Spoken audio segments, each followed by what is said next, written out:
Hello Sa SM, nung bata pa kami ng mga kapatid ko, kasama ang tatay at nanay ko, mahilig kaming punta para mamasyal, lalo sa Burnham Park. At hindi lang yun, kundi sa SM. O, diba? Ano kayang meron nun? Tignan nga natin. Ang meron kasi ay supermarket, store, arcade, at iba pa.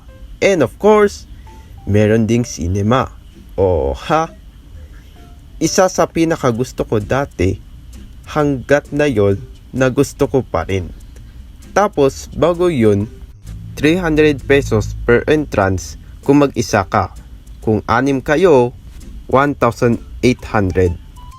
Punta ka sa entrance para manood at wag natin kalimutan na paborito kong panoorin ay Despicable Me. O ha? Una, ingayers. Ito ang pinaka-common na hindi mo sinundan ng rules sa sinehan. Yung ikaw ang napakaingay habang nag-start yung movie. Tapos minsan yung wala akong magawang Ayun na! kinokopya ko yung drawing ng crush ko. Pero joke lang guys. Huwag nyo akong gagayahin na. Masama po yun. Pagkatapos, malamang, tapos na kami at dinikit namin yung drawing namin sa wall. Kaya tignan namin kung sinang mas maganda. Tignan nyo guys! Ito ang pinaka-worst kong araw ko dati. Ingay mo! Na nag-drawing lang ako. Oh. Next ay rawet. Katulad namin na magkapatid, pero ayokong sumali. Alam nyo ba, merong snack sa sinehan ay popcorn at juice. Oo. Pero yung mga bata naman, habang nanonood, kahit masarap ang isang malaking bucket ng popcorn nagko-contest at napakadamot nila. Kakastart ang sine, ubos na agad ha. Pero kayo naman, wag nyo silang gagayahin ha. Napakadamutin nila. Harangers. Ito ang mas nakakainis, lalo may matatangkad na tao. Alam niyo ba yun? Kasi, paano kung kapag mayroon akong bibilhin? Hindi mo makikita yung pinapanood mo. Kaya kayo naman, wag Dude, pwede bang bumaba o umupo ka? Next naman yung first time ako makabili sa kantin ng school. Dude, kung kapag mag-move aside ka na lang. Papasok sana ako sa classroom namin na biglang isang di ko kilala ng babae na babangga sa akin. Kaya ang sopas ko Dude! Ano ba? O kaya pwede sa pinakalikod ka na lang? At buti na lang, isang classmate ko na darating.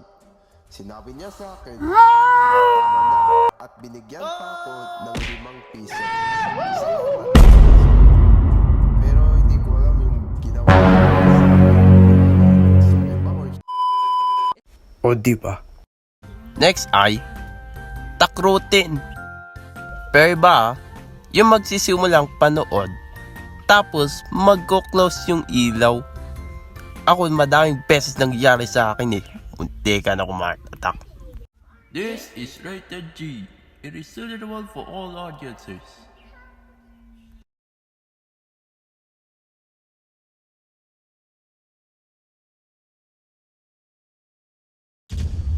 Woo! Anong nangyayari? Shh!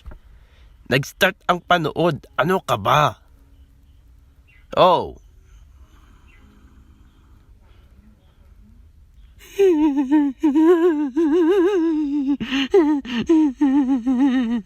Next naman, Marites. Pareho din yan sa ingayers. Hoy be, may tatanungin ka? Ay opo, ano ba yun? May sasabihin po ako sa iyo. Kaso, sige, tuloy mo lang. Okay, ano yun? Alam mo ba yung boyfriend ko? Nakasubscribe siya sa YouTube channel Yung pangalan ng YouTuber na yun, si Jebart. Ganun. Parang gusto ko rin mag-subscribe sa kanya Hindi ko alam kung saan yung, anong spelling niya. Basta, okay na. Ako na ang balas. Salamat po, salamat. Teka, anong pinag-uusapan niya? Spoilers! Yan ang pinakayo ko sa lahat. Naman yung una kong kapatid. Ayan na ang mangyayari. Tapos sinabi ng nanay namin sa kapatid namin ay may gagawin siya sa bahay o takdang aralin. Pero ayaw niya minsan. Nagdadabog pa siya tulad namin. Pero kayo naman wag niyong kaming gagayain na masama po yan. Once narinig at nakita ng nanay namin, papagalitan, tignan nyo, papaluin. Wag meron sila. Wala. Inatawanan yung tama na. Kung ikaw na lang magkwento, kanina ka pa eh. O, diba? Inis agad. At iba pa. Thankfully, merong rules sa SM Cinema. At mas importante, para mag-ingat tayo, ang pagkuha ng video sa camera. Bawal talaga i-recording yung video sa cellphone mo o camera. Kasi ito ang magkukos ng illegal na copyright o piracy. Baka makasok ka. Huwag kayong magdala ng firearms tulad ng kutsilyo o baril para ligtas at walang saktan. At ang pinaka-importanting rules, pagkatapos niyong kumain, huwag niyong ikalat ang basura kung saan. Itapon niyo sa tamang lalagyan. Yun lang. Grabe yung naalala ko. Kasi dati, pagkatapos namin magsine, grabe, kabado 20 pa ako nung mga panon na yun. Kasi, pagkalabas namin sa sine, ayun pala, walang katao-tao. Nataranta ako kasi kaming lahat ang last na punta sa sine. At first time kaming punta pa, nag-elevator pa kami at diretso kami pa uwi. Buti na lang may taxi. Yun lang na experience ko. Minsan nag-rush pa ako para lahat kami uuwi bago mag-close ang mall. Pero yung iba naman, 12 na gabi sila umuwi. Kasi kami, mga bata pa kami. At yun lang ang naalala ko. Kinintuloy yun. Alam ko na masaya pala magsine kaysa manood ng TV. Pero napakagusto yung entrance nila. At bago tayo matapos, kung gusto nyo magsine, huwag nyong kalimutan sumaya, lalo sa mga friends nyo o sino man. At yun lang ang pagtatapos ng kwento ko. At I hope kayo mga Pinoy animators na nag-experience nyo sa sinehan.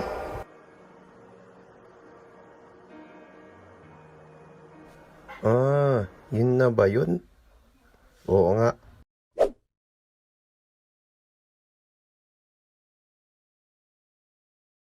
Teka, ikwento ko ba ito?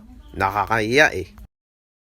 Dati nung bata ko, bago yun, lahat naman tayo mga lalaki ay gustong magpatuli para mabilis tayong lumaki. Importante kasi para hindi ma-infection yung junior mo. Ito, sabihin ko na lang ay junior para hindi kayo mabastusan. Kwento po ito. Sana maintindihan nyo po, okay? Dati nung bata ko, sinabi ng nanay ko na magpatuli ako. Kaso ayoko baka masakitan pa yung junior ko. Kuya, gusto mong magpatuli? Ayoko! Kuya, ano? Ayoko nga! Ilang beses na inayawan ko, pero nung lumabas ako, tahimik ako na biglang na may mang-aasar sa akin. Yung mga bata. Hindi nagpatuli. Mahina. Ble. Hindi ka tunay na lalaki. Kaya kayo, kung nabiktima kayo ng ganyan, huwag nyo silang pansinin. At ito, hindi pa sila nagpatuli. Kaya huwag nyong pansinin, okay? Dahil sa madaming nang mamubuli sa akin, lalo na nung elementary ako. Kaya gusto kong magpatuli. Nung nagpataon kami ng nanay ko, noong nagka-pandemic, pumunta kami sa ospital pero sa BGH kami pumunta. Umupo kami, kumuha, alam ko para sa cukes. Pagkatapos, ayan, pero nagkakaroon ako ng unting kaba, o tiba? Yung umupo kami para maghintay. At sakto, lalo akong nakakabado kasi may biglang sumigaw ang isang bata o umiyak habang nagpatuli. Kaso hindi natuloy. At dahil ako ay lalaki, syempre, kaya pumasok ako kasi next daw ako. Nakita ko yung mga gamit sa pang-operahan nila. Grabe! Tapos pinapahiga nila ako. Pero sa tulugan ng pasyente, alam ko. Bago nila ako ipatuli, nag-usap kami ng mga nurse kung ano ang pangalan ko, taon ko, ganon. Yung magsisimula na, i-check mo na yung junior ko. Tapos ilalagyan nila ng anesthesia. At sa mga hindi nakakaalam, ang anesthesia para hindi masakitan habang may nag-ooperan sa'yo. Ayun, nilabas yung ulo ng junior ko at ayun, natatakot ako. Kaya sinabi ng nurse na hindi yan masakit, parang kagat ng langgam. Ayun! Tapos 3 beses na in-injection nila ako at kinat yung forehead ng junior ko. At tinahipa para hindi malawlaw. Kaya ayan. Tapos binan-aid pa. Tapos na.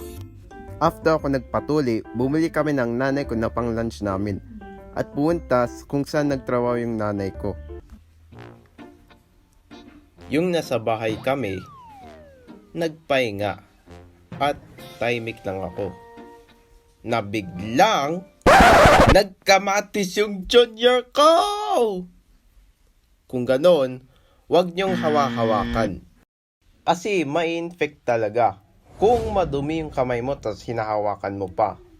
At nakalimutan ko na pala, dapat magsuot ako ng palda para hindi masakitan yung junior ko. Ito pala ang tips after ako nagpatuli. Ang pampaligo ko ay dahon ng bayabas. Tapos kumain pa ako ng healthy foods o mas sustansyang pagkain. Hindi pwedeng junk food palagi. At after 1 week, try ko mag-brief at hindi na masakit yung junior ko. Ayun. Kaya ang good ending, masaya na ako at wala nang mangbubuli sa akin na yon.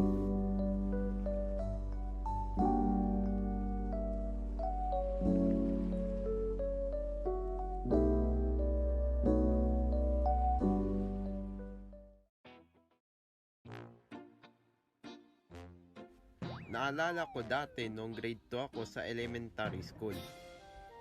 May nag-a-announce kasi na sinong gustong sumali para sa Cub Scout Parade.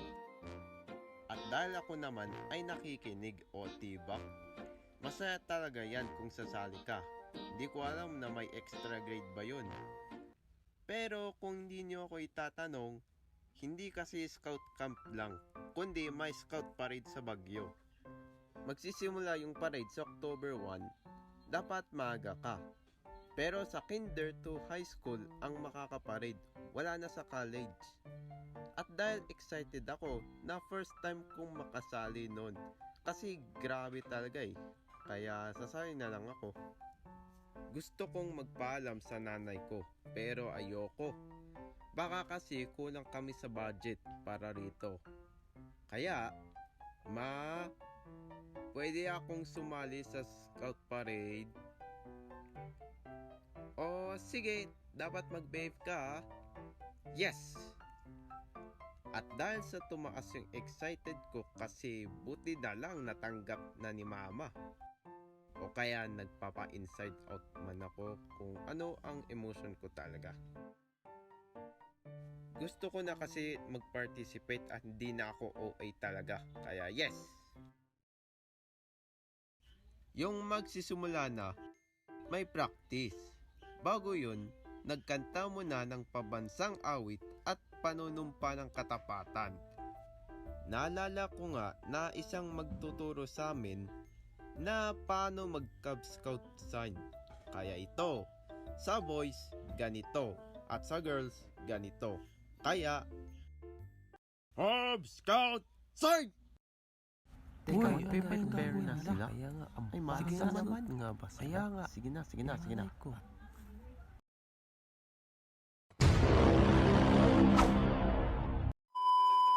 Joke lang, joke lang. Pero alam ng mga kaklase din, okay? Oh! Tapos napakadaldal yung mga kaklase ko talaga na grabe. Pero kami naman, behave lang. Nice! Kaya kayo naman, dapat behave lang at wag pasaway, right? After many weeks, ay alam na namin, pero bago yon kasi hindi ko sinabi sa inyo, dapat magbayad tapos kunin yung waiver. At ibigay para makatanggap ka at participate sa Scout Parade. Balik tayo sa kwento. Alam na namin pagkatapos na mag-practice, ay may kulang pala kasi may uniform na pang Cub Scout. Ang kailangan ay magbayad! Buti na lang may pang emergency para bumili. Kaya pahingi po para sa uniform ko ng Boy Scout. Buti na lang nakatanggap na. Yes. So, nagtingin kami ng masusuot ko sa Scout. Yung nasa mall kami, pero iba. Hindi sa SM ha. Hindi ko alam kung saan mall yan. At sakto, nahanap na namin. Tapos, kinry ko, pero kasya naman. At okay na, diba? At saka nagbayad. Tapos, bumalik kami sa office ng tita ko. Noong nag-October 1 na, at syempre, ready na kami o palaging handa na. Pero buti na lang may dala akong pera kasi pumila pa kami dahil aantayin yung jeep na dadarating para magbayad at sasakay. Kaya ayun, yung sasakay na kami hanggang papunta sa Baguio Convention and Cultural Center. Pero sa labas hindi sa loob. At hindi ko pala alam na sumasali din yung mga ibang estudyante taga Baguio o kaya ibang school district. At yung susunod na kaming mag-parade, magsisimula kami sa Convention and Cultural Center ng Baguio. Magmamarcha pero hindi sa SM, didiretso kami sa Session Road. At finally, mag-end kami sa Melvin Jones. At wag natin kalimutan na habang magmamarcha kami, ay sasabihin na left, right, left. Kaya, left, right, left, right, left. Ano ba? Magmarcha nga kayo ng maayos. Ayun talaga ha. Right, left, left, Hey! right, Ikaw naman, left, tigitigilan mo yung mag-AA ka dyan ha. right, left, right, left, Huwag yung bilisan ng pag-march. Ano ba kayo? left, right, left, left, Mr. Jomari, anong pinag-aawayan nyo dyan ha? left. Sige na, ano ba? Okay, huwag tayong susubaw. Left, right, left. Go! Uy, yung crush mo, lumapit sa'yo. Sino yan? Nung nakarating na kami sa Melvin Jones, hindi ko alam kung nasan ako. Alam ko kasi saan yun. At buti na lang may pamilya na may nanonood sa akin. Akala niya mag-isa lang ako. At yun lang. Pero may naalala lang ako kasi nung nag-Boy Scout ako ulit nung grade 3 ako, buti na lang meron yung pinsan ko si May. Meron yung nagpahinga lang ako at mainit pa yung panahon. Pagkatayo ko ay may nukuan ko pa ng langis ng sasakyan. Buti na lang hindi nila nakita. Ay, naku talaga. Mahirap pang matanggal kung di agad yun itanggal. At yun lang ang pagtatapos yung kwento ko.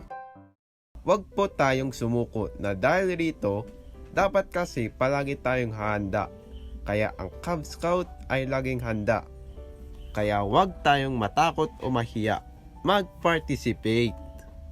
Sa susunod ko na ikukwento noong nagka-Cub Scout yung mga kapatid ko kasi wala tayong oras.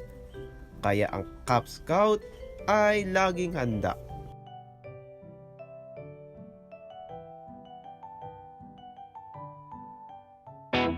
So yun lang. I hope na nagustuhan nyo pa ang mga full videos ko. Best of 2024. At sorry po sa na-late po akong nag-post ng ganyan kasi grabe nga eh. At Chinese New Year pala talaga na yun guys. I hope na ang lucky color ninyo. Di ko lang kung anong masasabi ko. So yun lang. Thank you kung umabot kayo dito. See you sa next kwento ko. Bye-bye!